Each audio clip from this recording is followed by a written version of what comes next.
Last year we were in New Orleans. There are not as many strip clubs here, but you can still make it rain on the bartenders. They will still like that. 27-7. That's 27-7 for the poet. Give it up for the poet. Give it up for the poet. All right. If you are just like coming in and like checking this shit out, you're like, oh, what the fuck is going on? We're gonna have another bout after this, so we're gonna have more poetry. So come talk to us. Be a judge. You know, it'll be fun. I promise. All right. We've got one last poet in this bout. Honey Badgers. Who are you setting up? Group piece! It's a group piece. So give it up for the last group piece of the night. Honey Badgers.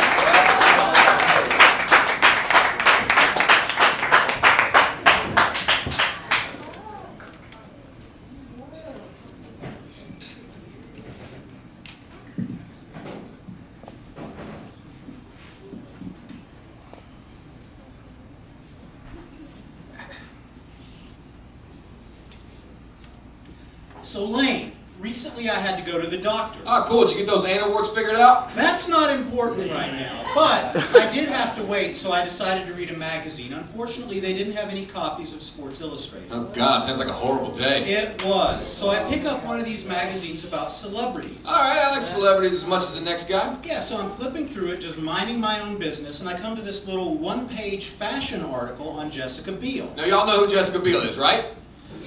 So I'm reading the article, and it's talking about how pretty Jessica is, and I'm like, yeah, okay, keep going. And then the article says that Jessica always dresses to minimize her one major figure flaw. And would you like to know what Jessica Biel's one major figure flaw is? Yes. We were hoping you would.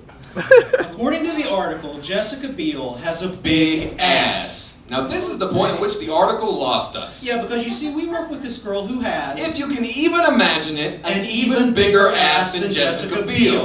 And when he says she has a bigger ass than Jessica Biel, I am speaking as the voice of authority because I would say I look at this girl's ass about as often as I would look at the Loaded gun in the hand of the psycho who had taken me hostage Hostage. and might at any moment decide to blow my brains out. So yeah, she has a bigger ass than Jessica Biel. trust us. And yet, if I had never read this article, I'd have no idea that she's hideously deformed. Yeah, I actually thought she looked good. Just to be clear, the article is not telling women they have to have a body like Jessica Biel. It's telling them that even if they do have a body like Jessica Biel, that's not good enough. But is this sort of media bullshit actually harmful to women? For anybody who might be tempted to say no, I would like to bring up the island nation of Fiji. Which you do in all your poems already. Guilty. In 1995, Fiji got television for the first time. In 1998, for the first time in that nation's history, doctors in Fiji started reporting cases of eating disorders. That's 3 years. I mean, think about how long we've had TV. Yeah, we must be very good at eating disorders by now. Look, there are people who are naturally really thin. And that's great. There are people who are naturally attracted to people who are really thin. And that's great. And there are people who are naturally attracted to women with big asses, and that's me. Why are we telling women who are not naturally that thin that they have to be a size 0, that they have to erase themselves to have value? But you know, I'm not happy with that phrase, as a society. Yeah, me neither. There's no real accountability there. A society is just a bunch of people, right? Right? And we're a bunch of people, right? We don't think women should have to live up to some arbitrary standard of beauty to be considered attractive. Do you?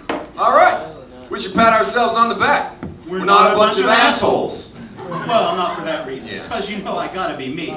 The point is, this situation was not created by society. It was created by a group of individuals who had a choice and chose to use their own careers and agendas at the expense of someone else's health. So what should be done about this? I think the simplest response would also be the most poetic. Don't buy those products. Don't watch those TV shows. Don't buy those magazines. Put those assholes out of business. Take away their meal ticket. And then they'll learn what it's like to be starved. Starved.